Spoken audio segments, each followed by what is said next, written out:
আমার নবী মাটির কিনারায় দাঁড়ায় চোখ দিয়ে পানি ফেলাইয়া কান্দে। আমার নবীর শিশু মুহাম্মদুর রাসূলুল্লাহ সাল্লাল্লাহু আলাইহি ওয়াসাল্লাম একটাই না কুলের মধ্যে উঠাইয়া ডাক দে, রে বাবা তুই কেন কান্দাস? আমার নবী চোখের পানিটা ছেড়ে কান্না করে আর ডাক দেয়া কয়, মা আমার খেলার যত সাথী ভাইরা আছে ওরা বাবার কোলে চড়ে খেলতে আসে, আবার খেলা শেষ হয়ে গেলে বাবার কোলে চড়েই বাড়িতে যায়, আমার তো কোনোদিন কেউ আমার কোলে করে নিয়ে আসে নাই। খেলা শেষ হয়ে গেলে কেউ আমার নামটা ধরে ডাক দেয় নাই গো মা, আমার কি বাবা না? নবীজির মা চোখের পানি আর ধরে রাখতে পারলেন না। আমার নবী চোখ দিয়ে পানি ফেলায় আর আমার নবীর নরম গালের মধ্যে চুমা দেয় আর ডাক দে, বাবা তোর বাবা দুনিয়ায় না।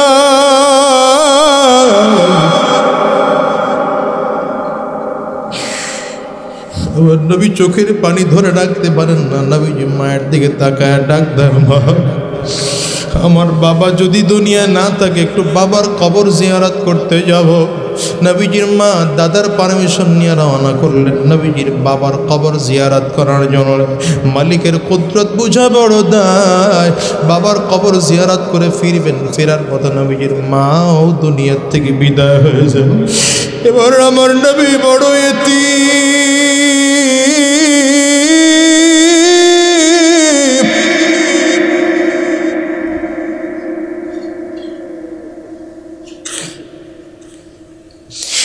আমার নবী এইবার বড় ইতিম, নবীর কেউ নাই, নবীর বাবাও নাই, নবীর মাও নাই। আমার নবী চোখ দিয়ে পানি ফালায় আর কান্না করে আর ডাক দেয়, আমি বুঝে বড় ইতিম হয়ে গেলাম। দাদা আব্দুল মুত্তালিব দূর থেকে তাকাইয়া আছেন, আমার নাতিরে কাফেলা নিয়ে পাঠাইছি বাবার কবর জিয়ারত করার জন্য, আমার নাতি তো ফিরে আসবে। দাদা আব্দুল মুত্তালিব দূর থেকে তাকাইয়া দেখে আসতেছে ঠিকই, তিনজন উটের পিঠে করে পাঠাইছিলাম, তিনজন দেখা যায়, এখন তো দেখা যায় দুইজন আসতেছে, একজন কই? কাছাকাছি আসতে দেখলেন আমার নবীর মাকে দেখা যায়। আমার নবীর দাদা আব্দুল মুত্তালিব বিশ্ব নবীর কোলের মধ্যে উঠাইয়া আস্তে করে ডাক দেয়, দাদু ভাই আল্লাহ।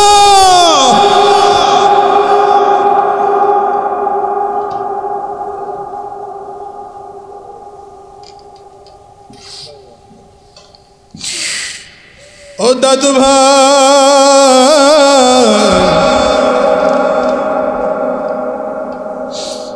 তোমারে না পাঠাইছিলাম তোমার বাবার খবর জিয়ারত করার জন্য? দাদু ভাই তোমার মা কই? বিশ্বনবী দাদার কোলের মধ্যে এটা চোখ দিয়ে পানি ফেলাইয়া কাঁদে আর দাদার দিকে তাকে, দাদু ভাই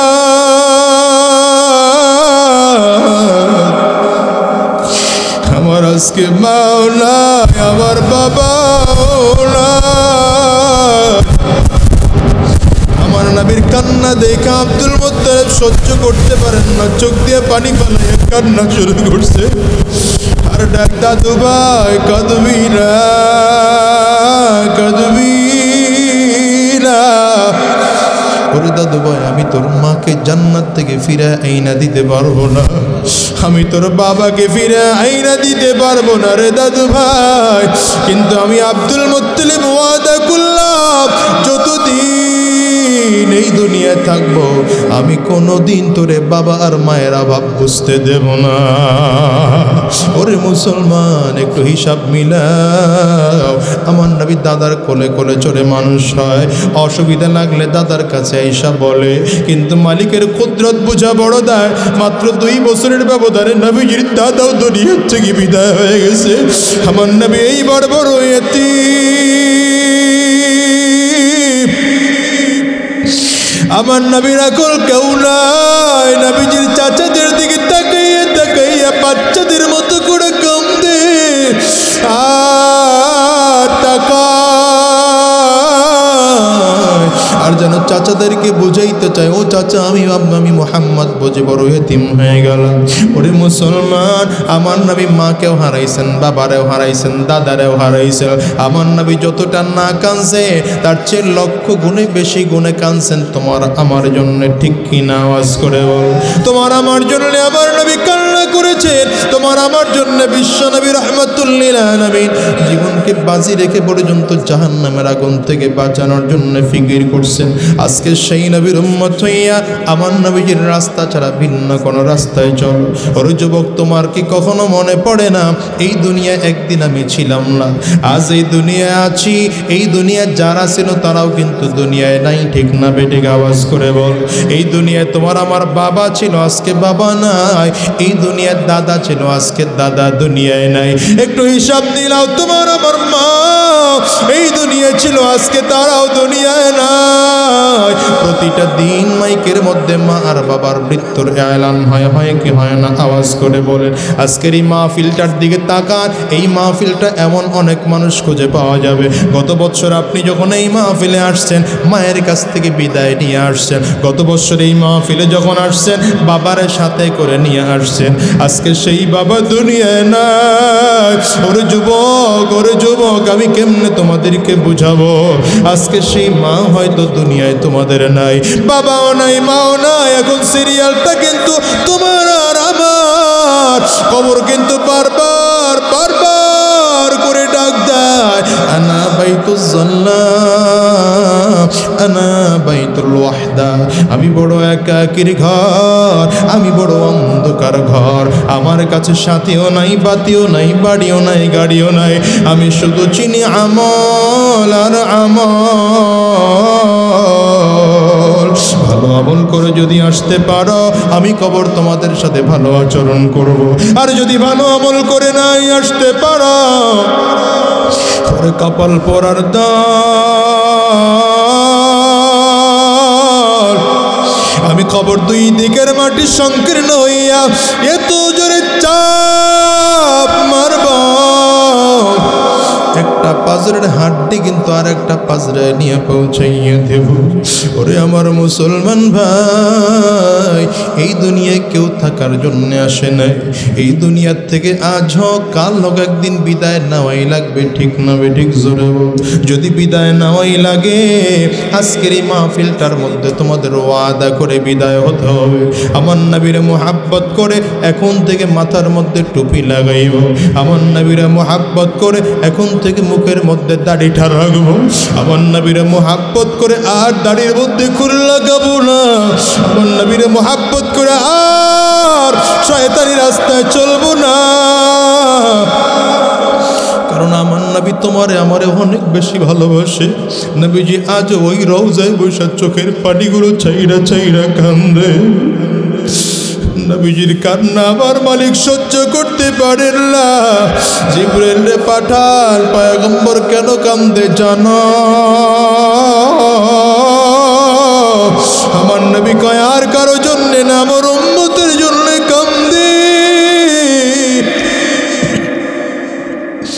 এই দুনিয়ার রং তামাশায় পড়ে আমার নবীরে তুমি ভুইলা গেলা, অথচ তোমার আমার নবী তোমার আমার জন্য চোখ দিয়ে পানি ফালাইয়া কান্দে। আরে তুমি যদি পাগল হও, আমার নবীর পাগল হও। যদি মুহাব্বত করতে হয়, আমার নবীরে মুহাব্বত করো। যদি কাউকে ভালোবাসতে হয়, আমার নবীকে ভালোবাসো।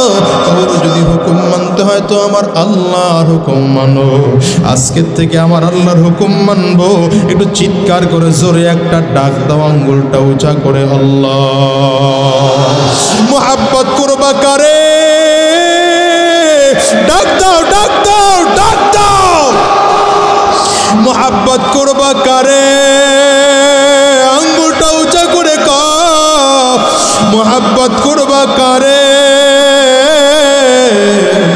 দ্বিতীয় নম্বরে মুহাব্বত করবা করব আমার নবীরে কারে জবান খুলে বল বুকের মধ্যে হাতটা লাগাও লাগাইয়া বলো দ্বিতীয় নম্বরের মোহাব্বত করব কারে ও মুসলমান একজন মহিলা হয়ে যদি আমার নবীর এত মোহাব্বত করতে পারেন তোমার আমার দিলে কি এত মায়া কাম যে তুমি আর আমি আমার নবীরে মোহাব্বত করতে পারবো না আমার নবী যখন বদরের যুদ্ধে রওনা একটা মহিলা মাত্র অল্প দিনের বাচ্চাকে নিয়ে আমার নবীর সামনে হাজির ডেকে বলেন পয়গম্বর আমার এই বাচ্চাটাকে আপনার সাথে যুদ্ধের ময়দানে নিয়ে যান আমার নবী ডাক দেয় মা গো তোর এই বাচ্চাটাকে আমি যুদ্ধের ময়দানে নিয়ে কি করব এই বাচ্চা তো হাঁটতেও পারে না চলতে পারে না কোনো সহযোগিতা আমার করতে পারবে না মহিলাটা চোখের পানি ছেড়ে কান্দে আর ডাক দেয় নবী আমার বড় কোনো ভাই নাই আপনার সাথে যুদ্ধের ময়দানে যে পাঠাবো আমার কোনো স্বামী নাই আপনার সাথে যুদ্ধের ময়দানে পাঠাবো আমার বড় কোনো সন্তানও নাই আপনার সাথে যুদ্ধের ময়দানে পাঠাবো আমার বাবাও নাই আপনার সাথে যুদ্ধের ময়দানে পাঠাবো আর নবী আমার ভাই নাই আমার কেউ নাই কেউ নাই কেউ নাই তবে আমার বড় খারাপ লাগে গো নবী মক্কার কাফিররা যদি আপনারে মারে আমি সহ্য করতে পারবো না এই জন্য আমার এই বাচ্চা ছেলেটারে দিয়ে দিলাম আপনার সাথে বাচ্চা ছেলেটারে নিয়ে যান মক্কার বেঈমানরা যদি আপনারে লক্ষ্য করে তীরগুলো মারে আপনি আমার বাচ্চাটার তীরের সামনে ধরবেন তীর যেন বাচ্চার গায়ে লাগে আপনার জন্য ক্ষতি না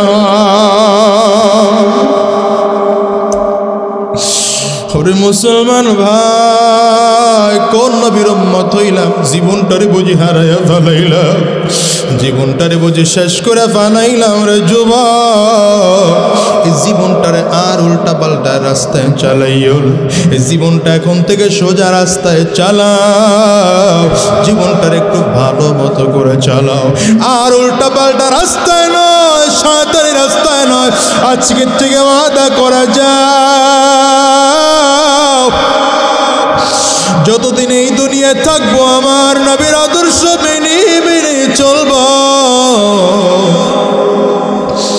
নবীর আদর্শ ছাড়া আমরা আর একটা কদম নাড়াবো না আমার নবীর তরিকা ছাড়া আর একটা কদম নাড়াবো না কারা কারা তৈয়ার আছো হাতগুলো উঠাইয়া আমার আল্লাহর দেখা একটু চিৎকার করে জবান করে জোরে ডাক দাও আল্লাহ আরো জোরে ডাক দাও আল্লাহ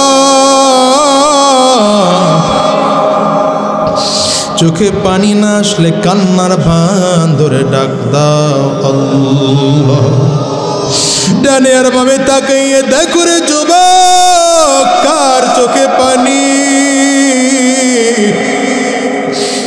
ওই মানুষটার দিকে তাকাইয়ে নিজের নিজে ধিক্কার মারো আর চোখ দিয়ে পানি ফালাও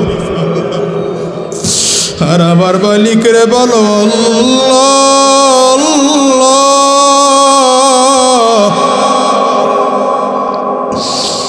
এই দুনিয়ায় যতদিন থাকবো তোমার গোলামি করে করে চলবো তোমার নবীজির তরিকায় চলবো আল্লাহ আমরা একটা কদম উল্টা পাল্টা রাস্তায় চালাবো না আল্লাহ তুমি কবুল করে না জবান খুলে বলো আমিন আর এই কোরআনের পাখিগুলোকে সম্মান করতে শিখুন কোরআনের পাখিগুলোকে সম্মান করতে শিখুন আমাদের ওলামায়ে কেরামদের কিচ্ছু যায় আসে না আপনার ওরকম সম্বর্ধনা না থাকলে হবে কি আপনার সংবর্ধনায় কিছু আসে যায় না আল্লাহ তো অটোমেটিক ইজ্জত দিয়ে রাখছেন কিন্তু আপনি সম্বর্ধনা না দেওয়ার কারণে আপনার কপাল পুড়তেছে মিয়া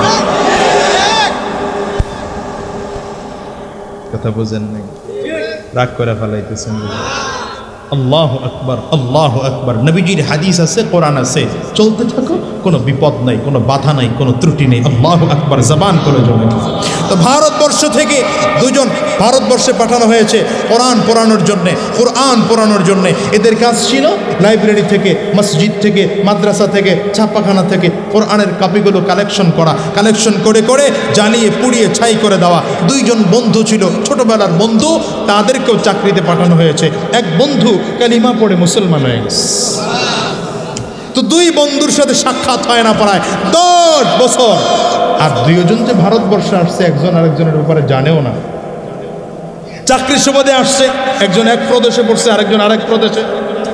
10 বছর পরে এখন একজন মুসলিম বন্ধু আরেকজন বেঈমান, সে কোরআনকে পড়ানোর জন্য আসছে, আর উনিও আসছিল, কিন্তু উনি কালিমা পড়া। দুইজন বন্ধুর সাথে সাক্ষাৎ, কেউ তো আর কারো খবর জানে না। সাক্ষাৎ, বন্ধুরে বন্ধু দেখে জড়ায় ধরছে। আরে বন্ধু, কতদিন পরে দেখলাম, 10 বছর পরে। কেন এসছো মহাভারতে? বলে ভাই এসছি তো আসলে কোরআন পড়ায়া দেব, জ্বালায়া দেব। আমার কাজ হচ্ছে মাদ্রাসা থেকে, লাইব্রেরি থেকে, মসজিদ থেকে, ছাপাখানা থেকে কোরআনের কাপিগুলো জ্বালিয়ে পুড়িয়ে ছাই করে দেই। মুসলিম বন্ধু শুনতেছে আর বলে, শোনো, তুমি জ্বালায়া দিবা ভালো কথা, যে কোরআন তুমি পড়ানোর জন্য জ্বালাচ্ছ, চলো তো দেখি কেমনি কি পড়াও। তো বাসায় নিয়ে গেছে, বাসায় গিয়ে দেখে কোরআন শরীফ টাল করা কোরআন, টাল করা কোরআন। বলে এগুলো সব আমি ছাপাখানা, লাইব্রেরি, মসজিদ, মাদ্রাসা থেকে চুরি করে আনছি, এগুলো সব পড়ায় দেব। মুসলিম বন্ধুটা পাশে হাত ধরে বলে, বন্ধু, এই কোরআন যেগুলো তুমি পড়াইবা, এরা তো কথাও বলতে পারে না, এরা খাইতেও পারে না, এরা চলতেও পারে না, এরা দেখতেও পারে না। আল্লাহর ভারতবর্ষে এমন কোরআন আছে যারা খাইতে পারে, যারা চলতে পারে, যারা দেখতে পারে, যারা কথা বলতে পারে। ওই কোরআন তুমি কেমনে পড়াইবা?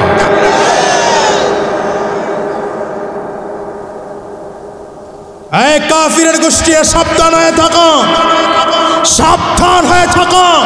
কোরআনওয়ালাদের বিরুদ্ধে চক্রান্ত করতে যাও না, ষড়যন্ত্র করতে যাও না।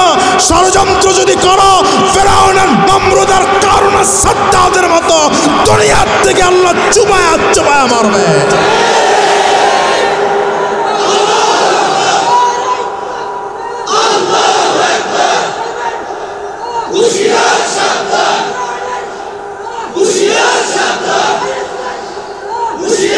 শোনো, মুসলমান, হয়তো মনে করতে পারো আলেমদের বিরুদ্ধে কথা বললে আর 2-4টা মামলা দেখাইলি, জেল টেল দেখাইলি আলেমরা ঠান্ডা হয়ে যাবে। সব সময় মনে রাখবা, আলেমরা জেল টেল ভয় করে না। আমরা মনে করি জেলে গেলে ওখানেও তো গিয়ে দিনের দাওয়াত দেবে। আর একটা মাঠ পাইলাম দিনের দাওয়াত দেবে। এখানে বসে নিজের ইনকাম করে খাওয়া লাগে, এরপরে দাওয়াত, ওখানে বসে খাওয়াবে সরকার, দাওয়াত দেবো, খাও। দিনের দাওয়াত দেবে। হযরত ইউসুফ আলাইহিস সালামকে ঢুকায় রাখছে দিনের দাওয়াত দেওয়ার জন্য, নবীজিরে ঢুকায় রাখছে, দিনের দাওয়াত চলছে। কথা কয় না কেন? কথা কয় না কেন? শোনো, এই শোনো, যারা আলেমদের বিরোধিতা করো তাদেরকে বলছি, শোনো, আমরা চাই না আমাদের খানকা ছেড়ে মাঠে নামবো। আমরা চাই না মসজিদের মেম্বার ছেড়ে মাঠে নামবো। আমরা চাই না ওয়াজের ময়দান ছেড়ে মাঠে নামবো। আমরা চাই না কোনো শায়খুল হাদিস বুখারীর দরজ বন্ধ করে মাঠে নামবো। এটা আমরা চাই না।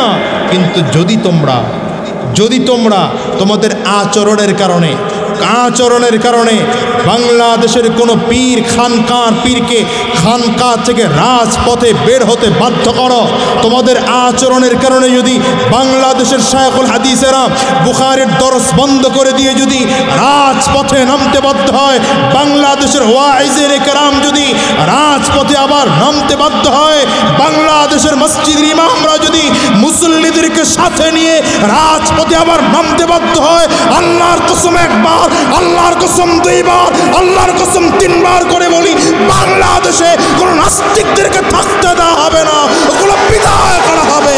হাত উঁচা করে বলো, কারা কারা তৈয়ার আছে?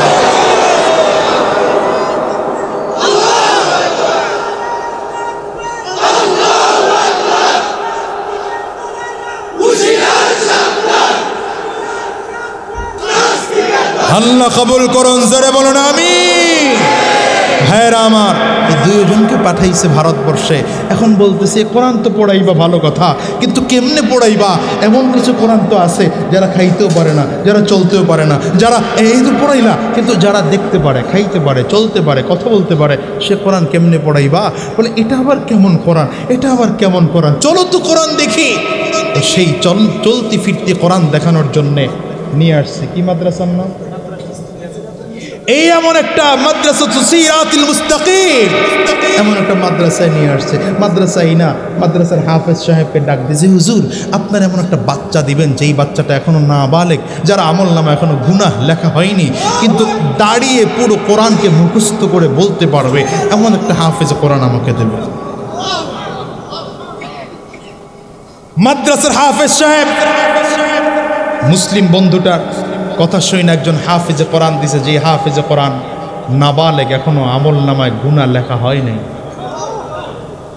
বাচ্চাটারে ডাক দিয়ে বলে, বাবা পুরো কোরআনের এই মাথা থেকে শেষ মাথা পর্যন্ত তুমি আমাদেরকে শোনাতে পারবে? বাচ্চা বলে, অবশ্যই পারবো, তবে আমার শর্ত আছে, আমি যাকে তাকে কোরআন শোনাই না, আপনাদেরকে শোনাতে পারি, তবে আগে আপনাদেরকে সুন্দর করে পাক পবিত্র হয়ে গোসল করে এরপরে আপনাদেরকে মসজিদে জায়নামাজের মধ্যে কিবলামুখী হয়ে বসতে হবে, এরপরে শোনাবো। ব্যাস, বাচ্চাটার কথা অনুযায়ী দুইজন বন্ধু, এই মুসলিম বন্ধু কিন্তু নিজের পরিচয় এতক্ষণ আড়াল করে রাখছিল, নিজে যে এত বড় কিছু হয়ে গেছে আর মুসলমান হয়ে গেছে, নিজের পরিচয়টা গোপন করে রেখে ওযু করে গোসল করে পাক পবিত্র হয়ে মসজিদের মধ্যে ঢুকে গেছে। আল্লাহর বান্দা হাফেজ কোরআন মাসুম কণ্ঠে, নিষ্পাপ কণ্ঠে তিলাওয়াত শুরু করেছে, আলহামদুলিল্লাহি রাব্বিল আলামিন আর রহমানির রহিম মালিক ইয়াউমিদ্দিন ইয়্যাকা না'বুদু ওয়া ইয়্যাকা নাস্তাঈন ইহদিনাস সিরাতাল মুস্তাকিম সিরাতাল লাযীনা আন'আমতা আলাইহিম গায়রিল মাগদুবি আলাইহিম ওয়ালাদ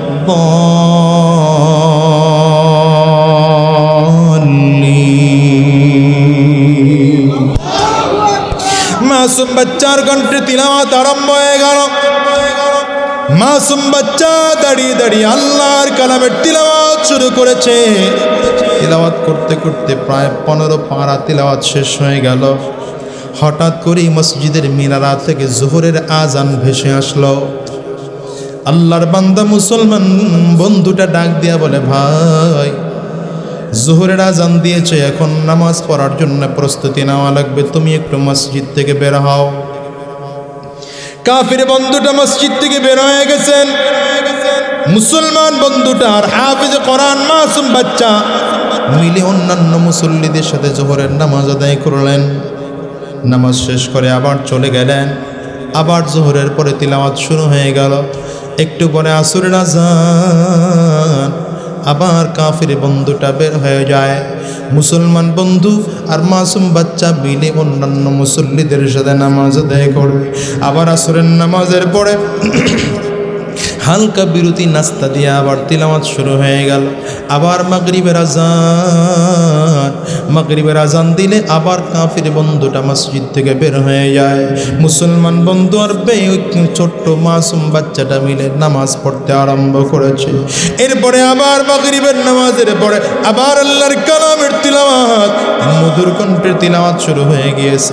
তিলাওয়াত করতে করতে মাসুম বাচ্চা তিলাওয়াত শুরু করে দিয়েছে, কুল আউযু বিরাব্বিল ফালাক মিন শাররি মা খালাক ওয়া মিন শাররি গাসিকিন ইযা ওয়াকাব ওয়া মিন শাররিন নাফফাথাতি ফিল উকাদ ওয়া মিন শাররি হাসিদিন ইযা হাসাদ কুল আউযু বিরাব্বিন নাস মালিকিন নাস ইলাহিন নাস মিন শাররিল ওয়াসওয়াসিল খান্নাস আল্লাযী ইউওয়াসওয়িসু ফি সুদুরিন নাস মিনাল জিন্নাতি ওয়ান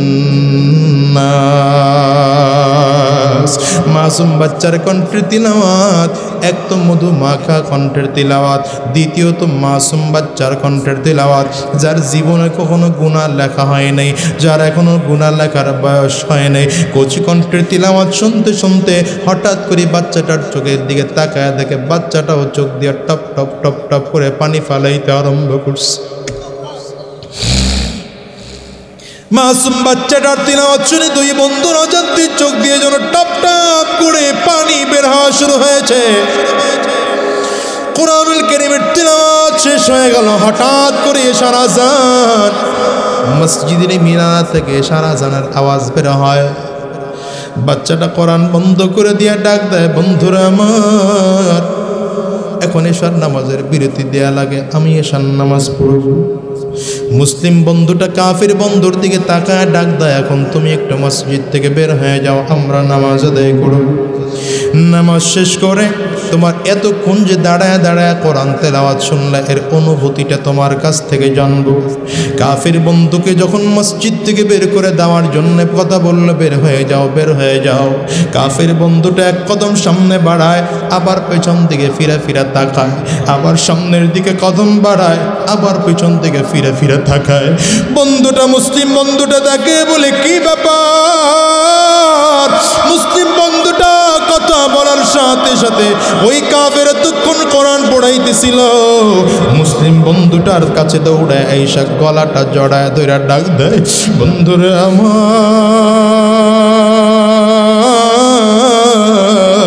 জোহরের আজান দিল, আমারে তোমরা মসজিদ থেকে বের করে দিল, আসরের আজান দিল, আমারে তোমরা মসজিদ থেকে বের করে দিলাম, মাগরিবের আজান দিল, আমারে তোমরা মসজিদ থেকে বের করে দিল, এখন এশার আজান দেয়, তোমরা সবাই মিলে নামাজ পড়বা, আমার এখানে মসজিদ থেকে বের করে দাও, আমারেও কি তোমাদের সাথে দাঁড় করে নামাজ পড়ানো যায় না?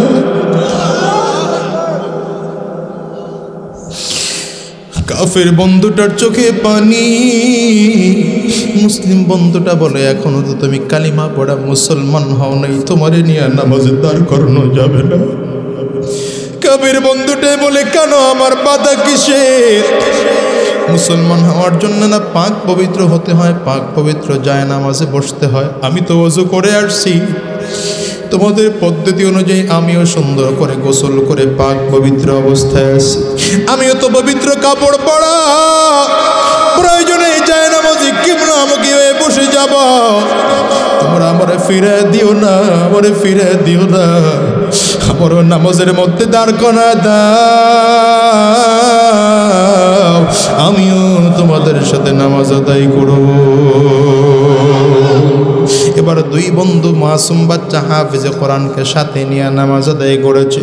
কোরআনের নামাজ পড়া শেষ হয়ে গেল, এশার নামাজ পড়া শেষ।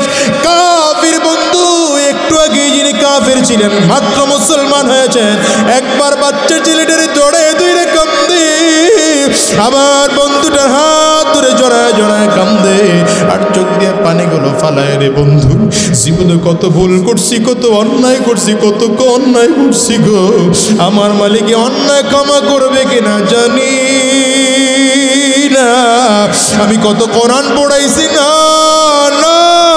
এই কোরআনের মধ্যে যদি এত মজা হয়, না জানি আল্লাহর ইসলাম ধর্মের মধ্যে না জানি কত মজা।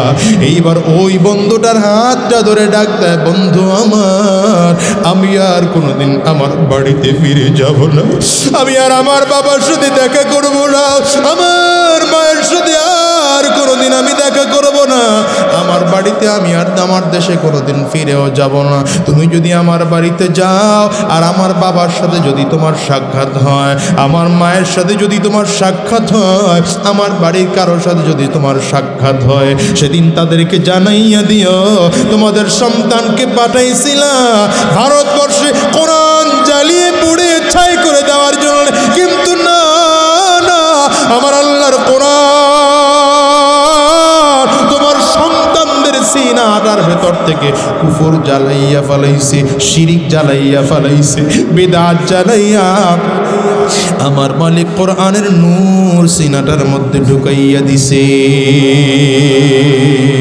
আল্লাহু আকবার, চিল্লা কও না।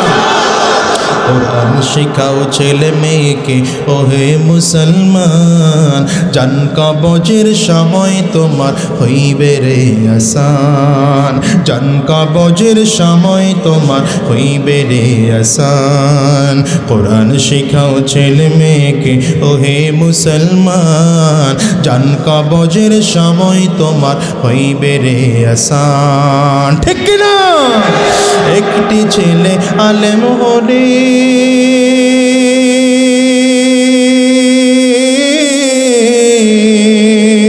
একটি ছেলে আলেম হলে পড়বে কোরআন মৃত্যুকালে, ভেগে যাবে মরদুদ শয়তান, ভেগে যাবে মরদুদ শয়তান, থাকবে রে ঈমান, জান কবজের সময় তোমার হইবে রে আসান, জান কবজের সময় তোমার হইবে রে আসান। কোরআন শিখাও ছেলে মেয়েকে ওহে মুসলমান, জান কবজের সময় তোমার হইবে রে আসান। বলো না, জান কবজের সময় তোমার হইবে রে আসান। এ মুসলমান, কোরআন পড়ো, কোরআন অনুযায়ী নিজের জীবনটারি করো, কারণ এই দুনিয়ার যত রং তামাশা দেখো না থাকবে। আওয়াজ করে বলো, শেষ হয়ে যাবে না থাকবে। এদিনে কত বড় বড় ব্যক্তি ছিল, আজ তারা কিন্তু দুনিয়ার জমিনে নাই। তোমাকে আমাকেও দুনিয়ার থেকে বিদায় একদিন হওয়াই লাগবে। একটু হিসাব দিলাম, এই দুনিয়ায় কেউ থাকতে পারে নাই, তুমি আর আমিও থাকতে পারবো না। ওরে মুসলমান, এই দুনিয়ায় কেউ থাকার জন্য আসি নাই। তবে কখনো কি চিন্তা করে দেখছো, এই দুনিয়ার থেকে বিদায় নেওয়ার আগে আগে আমরা পাক্কা মুসলমান হতে পারবো কিনা জানি না, পাক্কা ইমানদার হতে পারবো কিনা কারো জানা নাই। একটু হিসাব নিলাও, কিয়ামতের ময়দানে কেউ কারো আপন থাকবে না, সব হবে সব হয়ে যাবে পর। বাবা মা সন্তানের আপন থাকবে না, সন্তান সন্তানের আপন থাকবে না, বন্ধু বন্ধুর আপন থাকবে না, ভাই ভাইয়ের আপন থাকবে না, কেউ কারো আপন থাকবে না, কেউ কারো জন্য এক ফোঁটা সহযোগিতা করতে রাজি হবে না, সবাই হবে পর। যার কিছুটা নমুনা এই আল্লাহ করোনা দিয়ে দেখাইয়া দিছে। করোনায় মানুষের করোনা হইছে, মায়ের করোনা হইছে, তো সন্তান মাকে আলাদা রুমের মধ্যে নিয়ে রাখছে। মা ওখানে সপ্তাহ পড়ে আছে, সন্তান মায়ের খবরটা পর্যন্ত নেয় না, মায়ের কাছে একটু খবর নেয় না, মা কি খাইছে তার পর্যন্ত খবর নেয় না। ওরে মুসলমান, মা মাঝে মাঝে জানালার পর্দাটারে সরায়া ডাক দেয়, বাবা একটু আমার কাছে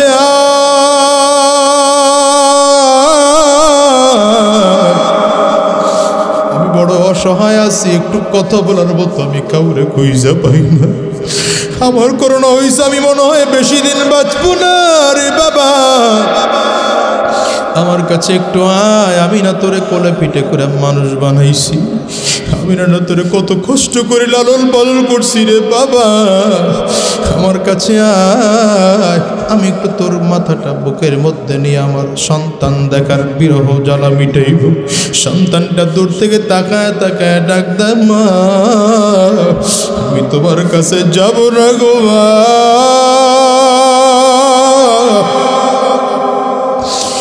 তোমার করোনা হয়েছে, আমি যদি তোমার কাছে যাই আমারও করোনায় পাইয়া বলবে, আমি তোমার কাছে যাব না। মুসলমান যুবক, কখনো কি মনে হয় না এই দুনিয়ায় কেউ থাকার জন্য আসি না? দুনিয়ার থেকে আজ হোক কাল হোক একদিন বিদায় নেওয়াই লাগবে, এর মধ্যে কোনো সন্দেহ আছে নাকি? জবান খুলে আওয়াজ করে বল না, কোনো সন্দেহ নাই। এই দুনিয়ায় আজ আছে, আগামীকালকে থাকবো, এমন কোনো গ্যারান্টি নেই রে ভাই, এমন কোনো গ্যারান্টি নেই। আগামীকালকে বাজারে যাব, এর কোনো গ্যারান্টি আছে? আগামীকাল মাহফিল হবে, এর গ্যারান্টি আছে, আগামীকাল হরতাল হবে এর গ্যারান্টি আছে, আগামীকালকে রাস্তা থাকবে এর গ্যারান্টি আছে, কিন্তু তুমি আর আমি দুনিয়ায় বেঁচে থাকবো এমন কোনো গ্যারান্টি নাই। বিশ্বনবী রাহমাতুল্লিল আলামিন হযরত ওমর ফারুক রাদিয়াল্লাহু আনহুরে ডাক দিয়ে বলে, আমার মৃত্যু তোমার কাছে কতটুকু দূরের মনে হয়? হযরত ওমর ফারুক রাদিয়াল্লাহু আনহু ডেকে বললেন, পয়গম্বর, আমার কাছে মনে হয় আসরের নামাজের জন্য ওযু করছি আর মাগরিবের নামাজের জন্য ওযু করব, মাঝখানের যেই টাইমটা এইটা মনে হয় আমি দুনিয়ায় বেঁচে থাকবো। আমার নবী ধমক দিয়ে বললেন, আমার এত লম্বা হায়াতের কেমনে আশা করো? আমি নবীর কাছে তো মনে হয় আমি নবীর নামাজের বৈঠকের মধ্যে বৈশা ডান দিকে সালাম ফিরাইছি, বাম দিকে ফিরাইতে পারবো এমন কোনো গ্যারান্টি আমি নবীর নাই। এই দুনিয়া আসার কিন্তু সিরিয়াল আছে, যাওয়ার কিন্তু কোনো সিরিয়াল নাই। হিসাব মিলায় দেখো, দিলটারে নরম করে ফেলাও, চোখ দিয়ে পানি বের করতে চেষ্টা করো। মা হাতটা বাড়ে বাড়ে ডাক দে, বাবা আমার করোনা হইছে, আমি তোরে একটু আমার বুকের মধ্যে নিয়ে আমার সন্তানকে দেখার জ্বালা মিটাই। দুনিয়ায় মায়ের চেয়ে আর বাবার চেয়ে আপন তোমার কেউ নাই রে যুবক। সবচেয়ে বড় আপন হলেন আল্লাহ। জবান খুলে আওয়াজটা দিয়ে আঙ্গুলটা উঁচা করে জোরে একটা ডাক দাও, আল্লাহ। সবচেয়ে বড় আপন কে? আরো জোরে জবান খুলে বলো, সবচেয়ে বড় আপন কে? দুনিয়ায় যত লোক দেখো সবাই তোমাকে আমাকে স্বার্থের জন্য ভালোবাসে। স্বামী স্ত্রীকে ভালোবাসে, স্ত্রী স্বামীকে ভালোবাসে, স্বার্থের জন্য ভালোবাসে। সন্তান বাবা মাকে ভালোবাসে, স্বার্থের জন্য ভালোবাসে। নেতা পাবলিকরে ভালোবাসে, স্বার্থের জন্য ভালোবাসে। সাধারণ জনগণ নেতাকে ভালোবাসে, স্বার্থের জন্য ভালোবাসে। এক মন্ত্রী আরেক মন্ত্রীকে ভালোবাসে, স্বার্থের জন্য ভালোবাসে। কিন্তু কখনো কি হিসাব নিলে দেখছ আমার আল্লাহ তাআলা তোমাকে আমাকে কোনো স্বার্থের জন্য ভালোবাসেন না। এই জন্য প্রথম নম্বর, স্বার্থ ছাড়া তোমারই আমারই ভালোবাসেন কে? আর একটু জোরে ডাক দাও, আল্লাহ। দ্বিতীয় নম্বর, ভালোবাসেন আমার নবী। বুকের মধ্যে একটু হাতটা লাগায় বলো, দ্বিতীয় নম্বরের ভালোবাসেন কে? একটু ভালো করে বলো, দ্বিতীয় নম্বরের ভালোবাসেন কে? আল্লাহ এবং রাসূলের পরে 3 নম্বরে ভালোবাসেন তোমার আমার মা। মা সারা দুনিয়া আপনার কাউনা।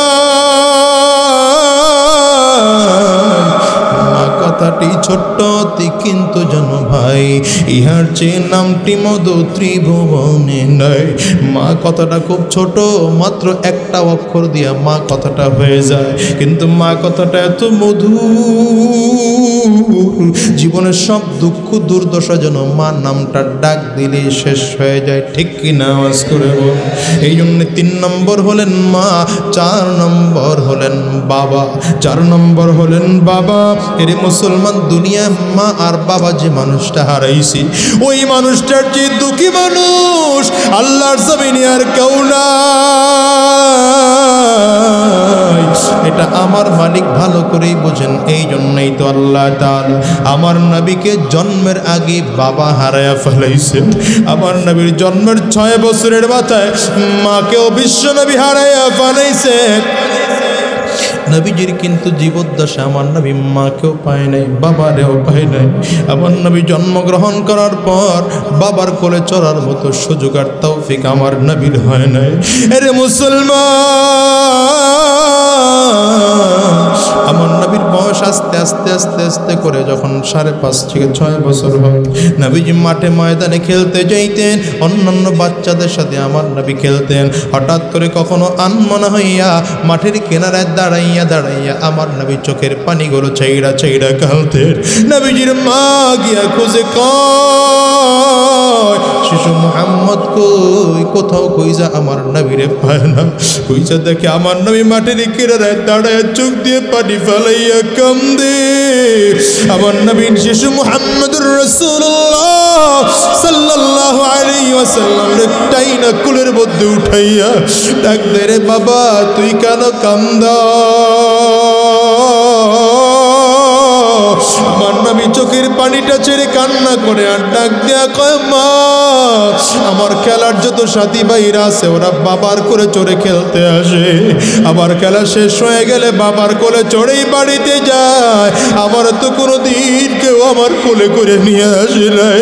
খেলা শেষ হয়ে গেলে কেউ আমার নামটা ধরে ডাক দেয় নাই গো মা, আমার কি বাবা না? নবীজির মা চোখের পানি আর ধরে রাখতে পারলেন না। আমার নবী চোখ দিয়ে পানি ফালায় আর আমার নবীর নরম গালের মধ্যে চুমা দেয় আর ডাক দে, বাবা তোর বাবা দুনিয়ায় না।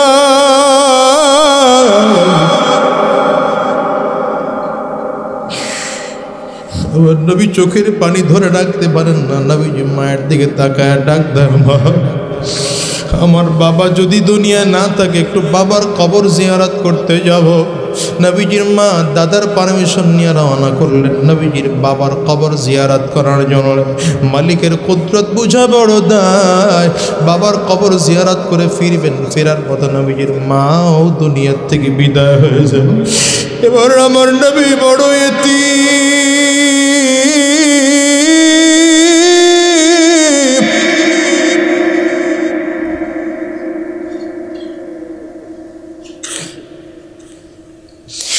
আমার নবী এইবার বড় ইতিম, নবীর কেউ নাই, নবীর বাবাও নাই, নবীর মাও নাই। আমার নবী চোখ দিয়ে পানি ফালায় আর কান্না করে আর ডাক দেয়, আমি বুঝি বড় ইতিম হয়ে গেলাম। দাদা আব্দুল মুত্তালিব দূর থেকে তাকাইয়া আছেন, আমার নাতিরে কাফেলা নিয়ে পাঠাইছি বাবার কবর জিয়ারত করার জন্য, আমার নাতি তো ফিরে আসবে।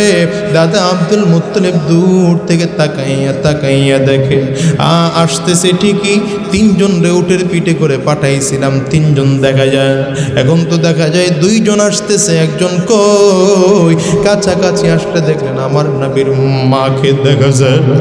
আমার নবীর দাদা আব্দুল মুত্তালিব বিশ্ব নবীর কোলের মধ্যে উঠাইয়া আস্তে করে ডাক দেয়, দাদু ভাই। আল্লাহ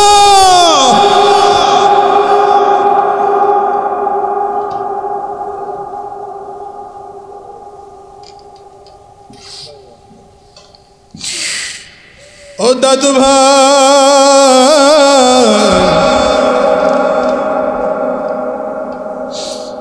তোমারে না পাঠাইছিলাম তোমার বাবার খবর জিয়ারত করার জন্য।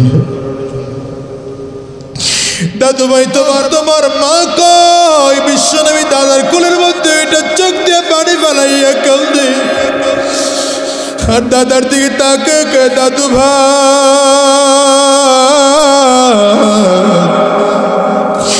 আমার আজকে মাও নাই, আমার বাবাও নাই।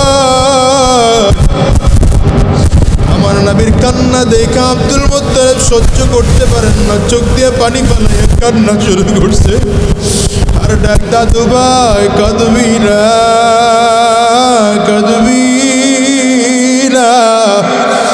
ওরে দাদু ভাই, আমি তোর মাকে জান্নাত থেকে ফিরে আইনা দিতে পারবো না, আমি তোর বাবাকে ফিরে আইনা দিতে পারবো না রে দাদু ভাই, কিন্তু আমি আব্দুল মুত্তালিব ওয়াদা করলাম যতদিন এই দুনিয়ায় থাকবো আমি কোনোদিন তোরে বাবা আর মায়ের অভাব বুঝতে দেব না। ওরে মুসলমান, একটু হিসাব মিলাও। আমার নবী দাদার কোলে কোলে চড়ে মানুষ হয়, অসুবিধা লাগলে দাদার কাছে আইসা বলে, কিন্তু মালিকের কুদরত বুঝা বড় দায়। মাত্র 2 বছরের ব্যবধানে নবীজির দাদাও দুনিয়া থেকে বিদায় হয়ে গেছে। আমার নবী এইবার বড় ইতিম, আমার নবীর আকল কেউ নাই। নবীজির চাচাদের দিকে তাকাইয়া তাকাইয়া বাচ্চাদের মতো করে কাঁদে আর তাকায় আর যেন চাচাদেরকে বুঝাইতে চায়, ও চাচা আমি মুহাম্মদ বুঝে বড় এতিম হয়ে গেলাম। ওরে মুসলমান, আমার নবী মাকেও হারাইছেন, বাবারেও হারাইছেন, দাদারেও হারাইছেন। আমার নবী যতটা না কাঁদছে তার চেয়ে লক্ষ গুণে বেশি গুণে কাঁদছেন তোমার আমার জন্য, ঠিক কিনা? আওয়াজ করে বল। তোমার আমার জন্য আমার নবী কান্না করেছেন, তোমার আমার জন্য বিশ্ব নবী রাহমাতুল লিল আলামিন জীবনকে বাজি রেখে পর্যন্ত জাহান্নামের আগুন থেকে বাঁচানোর জন্য ফিকির করছেন। আজকে সেই নবীর উম্মত হইয়া আমার নবীজির রাস্তা ছাড়া ভিন্ন কোনো রাস্তায় চলো। ওরে যুবক, তোমার কি কখনো মনে পড়ে না এই দুনিয়ায় একদিন আমি ছিলাম না, আজ এই দুনিয়ায় আছি। এই দুনিয়া যারা ছিল তারাও কিন্তু দুনিয়ায় নাই, ঠিক না বেঠিক? আওয়াজ করে বল। এই দুনিয়ায় তোমার আমার বাবা ছিল, আজকে বাবা নাই। এই দুনিয়ার দাদা ছিল, আজকে দাদা দুনিয়ায় নাই। একটু হিসাব দিলাও, তোমার আমার মা এই দুনিয়া ছিল, আজকে তারাও দুনিয়ায় নাই। প্রতিটা দিন মাইকের মধ্যে মা আর বাবার মৃত্যুর এলান হয় কি হয় না? আওয়াজ করে বলেন। আজকের এই মাহফিলটার দিকে তাকান, এই মাহফিলটা এমন অনেক মানুষ খুঁজে পাওয়া যাবে। গত বছর আপনি যখন এই মাহফিলে আসছেন মায়ের কাছ থেকে বিদায় নিয়ে আসছেন, গত বছর এই মাহফিলে যখন আসছেন বাবার সাথে করে নিয়ে আসছেন, আজকে সেই বাবা দুনিয়ায় নাই।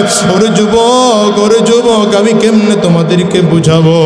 আজকে সেই মা হয়তো দুনিয়ায় তোমাদের নাই, বাবাও নাই, মাও নাই। এখন সিরিয়ালটা কিন্তু তোমার আর আমার, কবর কিন্তু বারবার করে ডাক দেয়, আনা বাইতুজ জান্নাহ, আনা বাইতুল ওয়াহদা।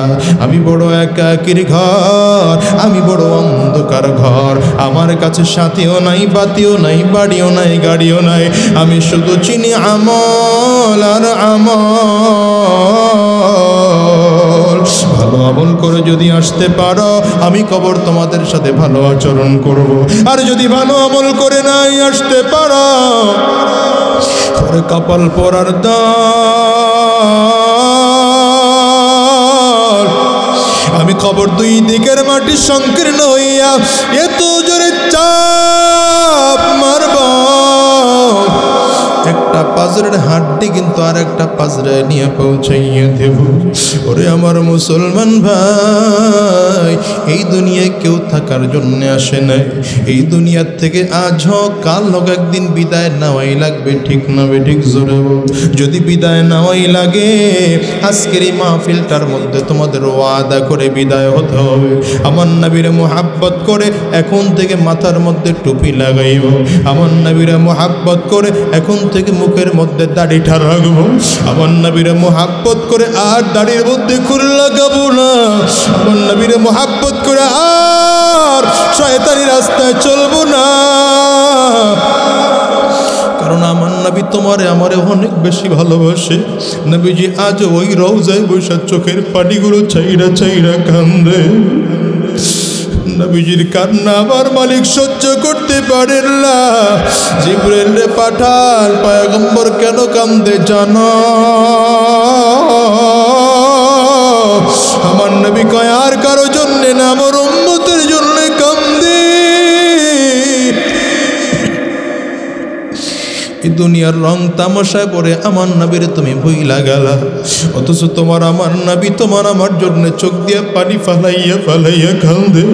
আরে তুমি যদি পাগল হও আমার নবীর পাগল হও, যদি মুহাব্বত করতে হয় আমার নবীরে মুহাব্বত করো, যদি কাউকে ভালোবাসতে হয় আমার নবীকে ভালোবাসো, কারো যদি হুকুম মানতে হয় তো আমার আল্লাহর হুকুম মানো। আজকের থেকে আমার আল্লাহর হুকুম মানবো।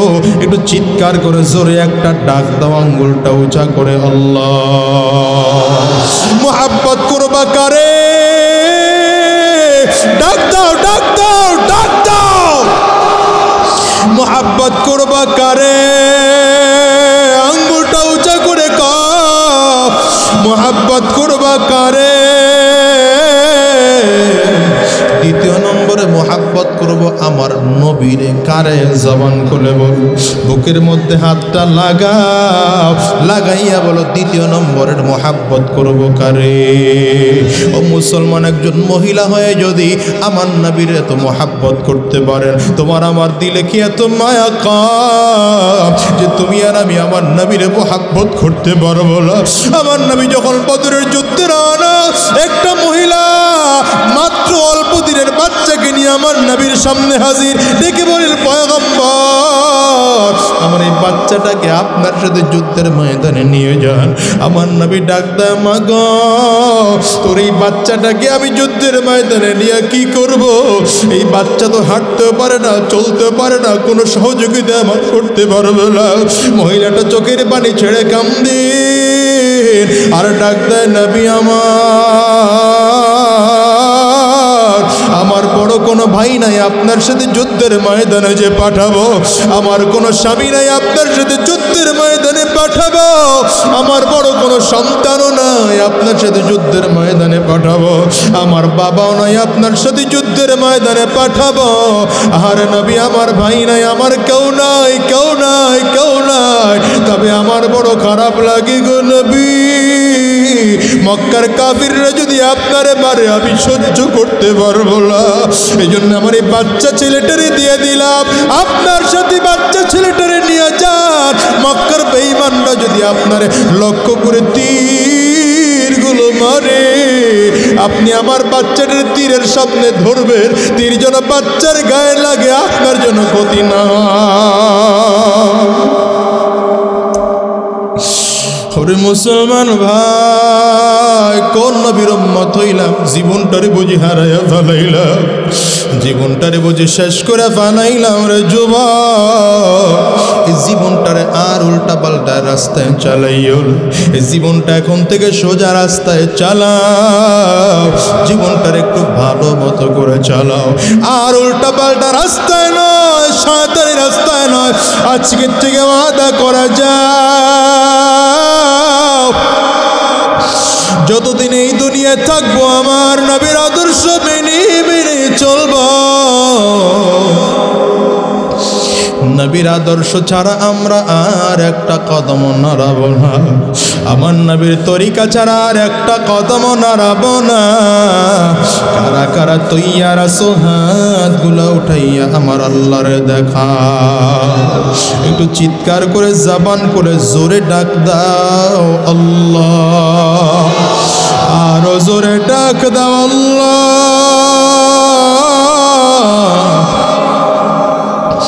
চোখে পানি না আসলে কান্নার ভান ধরে ডাক দাও আল্লাহ।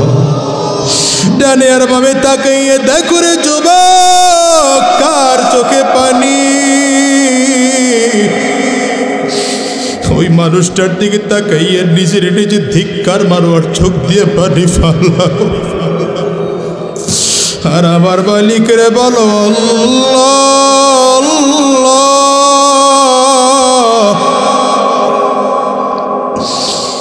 এই দুনিয়ায় যতদিন থাকবো তোমার গোলামি করে করে চলবো, তোমার নবীজির তরিকায় চলবো।